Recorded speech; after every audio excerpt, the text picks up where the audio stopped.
Можно искренне позавидовать тем, кто не знает этот простой и быстрый рецепт окрашивания яиц на Пасху, используя только природные ингредиенты, которые есть в каждом доме. А еще, как бонусом, мы приготовим быстрое, но очень ароматное и вкусное, полезное пасхальное печенье. Друзья, подпишитесь, чтобы не потерять это видео. А мы начинаем магию по превращению обычных яиц в красивейшие пасхальные. Берем яйца, заливаем холодной водой и добавляем 2 чайные ложки соды. Сода отлично очищает как фрукты и овощи от вредных химикатов, также и поверхность яиц. Дальше будет один фокус, который не все знают при окрашивании яиц, но который очень хорошо работает. А именно, мы берем уксус, в моем случае это 6% уксус, обычный из магазина. Кстати, мой рыжик, любимый котик, внимательно следит за ходом рецепта и ставит вам лайк. Секрет уксуса в том, что он помогает закрепить наш рисунок на поверхности яйца качественно и красиво. Вот такой секрет, не все знают. Но есть еще секреты по приготовлению вот таких пасхальных яиц на моем канале. Ссылочки я оставлю в описании. Смотрите, готовьте и наслаждайтесь вот такими красивыми яйцами на Пасху. Готовится просто, быстро.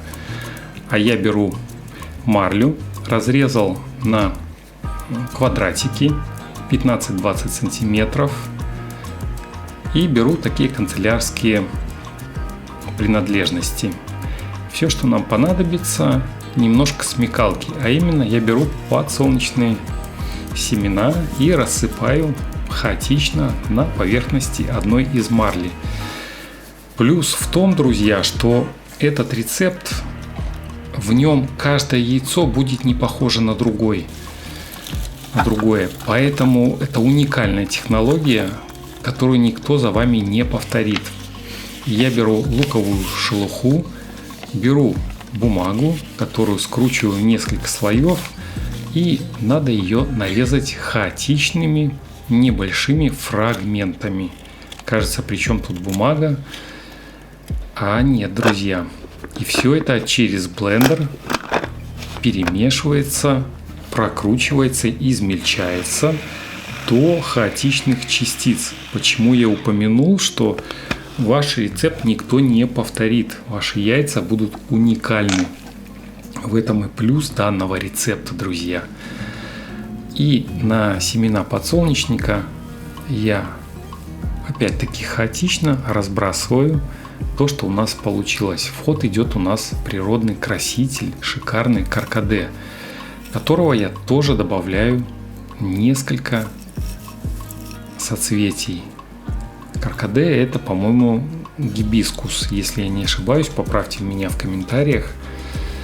И вот теперь я кладу яйцо в самую середину, и самый такой момент, чтобы вся вот эта вот шелуха не скатилась в одну точку.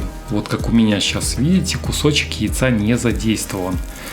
Он не покрыт вот этой вот смесью.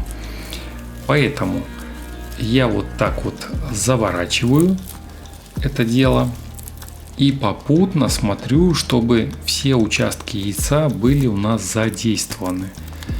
А резинка канцелярская помогает нам все это зафиксировать. Вот так просто и быстро у нас уже получилось одно авторское яйцо, которое имеет только природные красители в своей основе. Я сделал еще несколько яиц, чтобы показать вам, насколько это прекрасная и простая технология. Ставлю в емкость, в которую как раз помещаются все эти яйца, и заливаю холодной водой.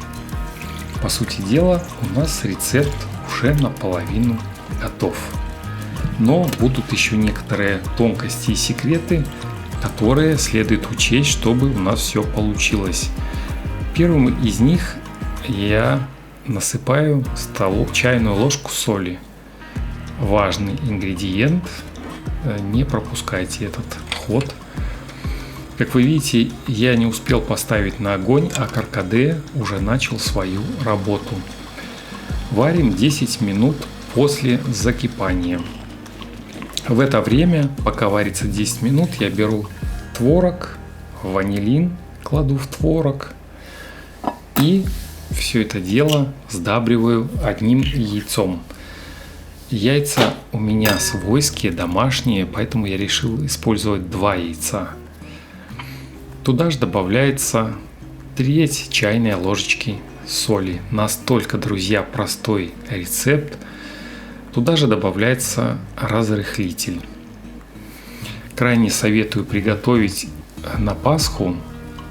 Плюс туда к разрыхлителю отправляем сахар или же сахарозаменитель. Но если вы не сладкоежка, сахар можно вообще не добавлять.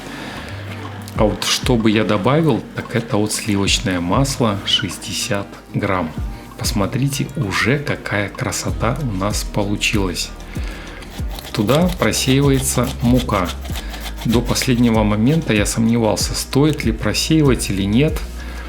А сейчас категорично уверен, что просеивать муку в кулинарии всегда следует. Я увидел, насколько разница есть ощутимо между просеянной и непросеянной мукой.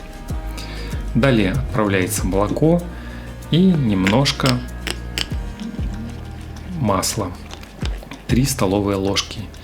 Все это замешивается, и у нас уже практически рецепт готов. Я решил добавить бонусом шоколадные гранулы. Это делать вообще не обязательно. Они скорее для красоты. Добавляем муку. И все, что нам остается, это просто перемешать. Это называется ленивое, но при этом очень вкусное печенье. Ленивое, потому что готовится быстро из доступных ингредиентов, таких как вот цедра апельсина, например, которая даст шикарнейший аромат, шикарнейший вкус и немножко цвета для услады наших глаз. Если вы, друзья, еще не подписаны на канал «Художник на кухне», на котором куча подобных простых и доступных рецептов, советую подписаться, чтобы нам не потеряться. А в это время цедра уже готова и отправляется в общее тесто.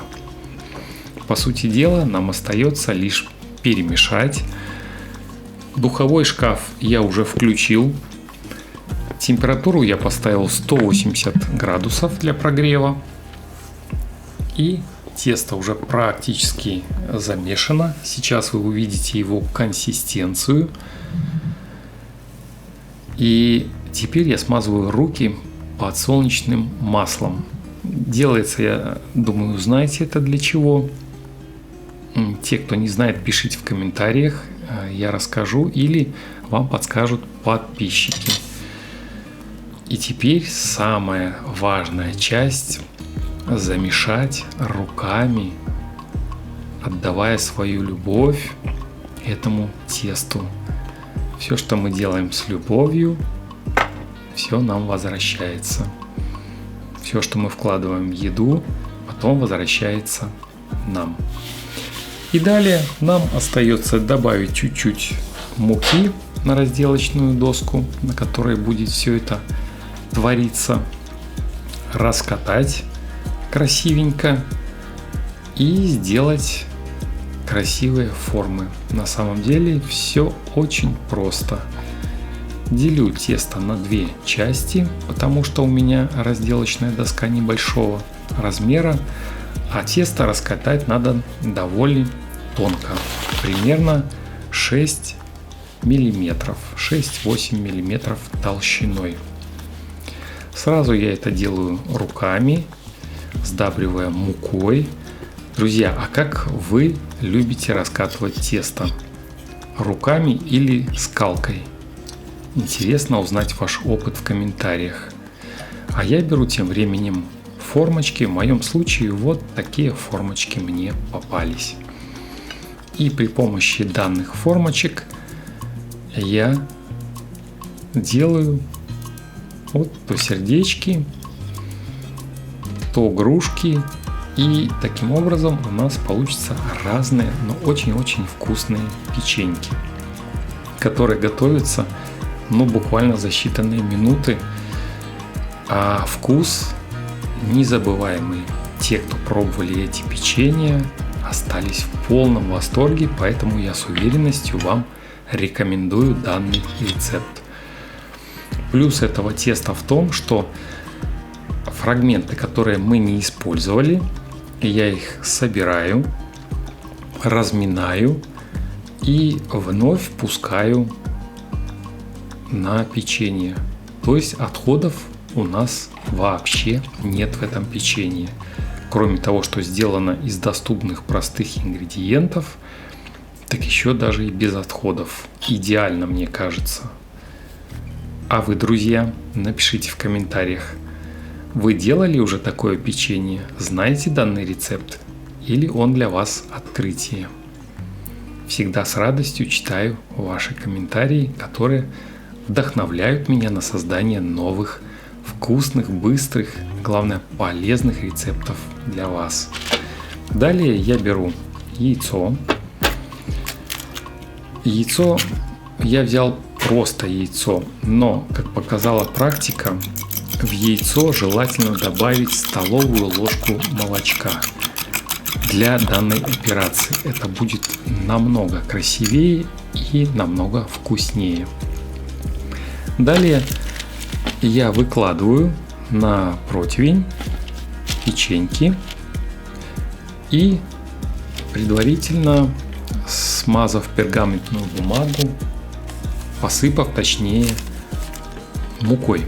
Но если вы используете силиконизированную бумагу, ничего этого делать не нужно. Но то, что надо сделать, так это точно смазать яйцом поверхность наших вкусняшек. И буквально через считанные мгновения вы увидите, какой эффект это даст. Насколько наши печеньки получатся румяными.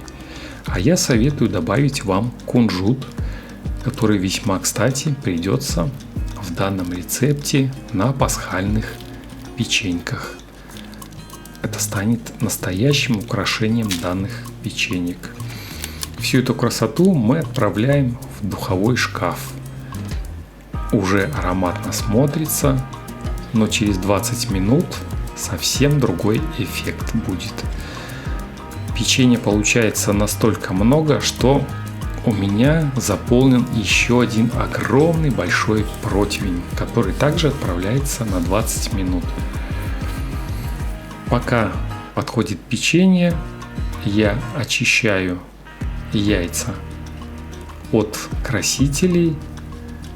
И сейчас мы посмотрим, насколько эти яйца уникальны, насколько они не похожи друг на друга. Мне кажется, этот рецепт крайне можно советовать вам приготовить. Но наслаждение вы получите огромное. Вот видите, яйца получились не совсем чистые, поэтому я беру холодную воду и просто окунаю яйца, и все лишнее от них отходит. Очень-очень удачно. Спасибо, мои милые друзья, от всей души за ваши теплые комментарии. Они окрыляют и вдохновляют на создание новых, вкусных и полезных рецептов для любимых подписчиков. А ваша активность в виде лайка, комментария и просмотра рецепта до конца помогает другим людям увидеть этот рецепт. И я благодарю вас за это. Пусть Создатель щедро наполнит вас здоровьем, счастьем, молодостью и изобилием. Я не прощаюсь с вами, а приглашаю посмотреть вот этот чудесный рецепт. Думаю, он станет для вас одним из самых полезнейших. По крайней мере, я в это надеюсь. Благодарю, люблю и обнимаю ваш Валера с канала «Художник на кухне». До встречи. Пока-пока.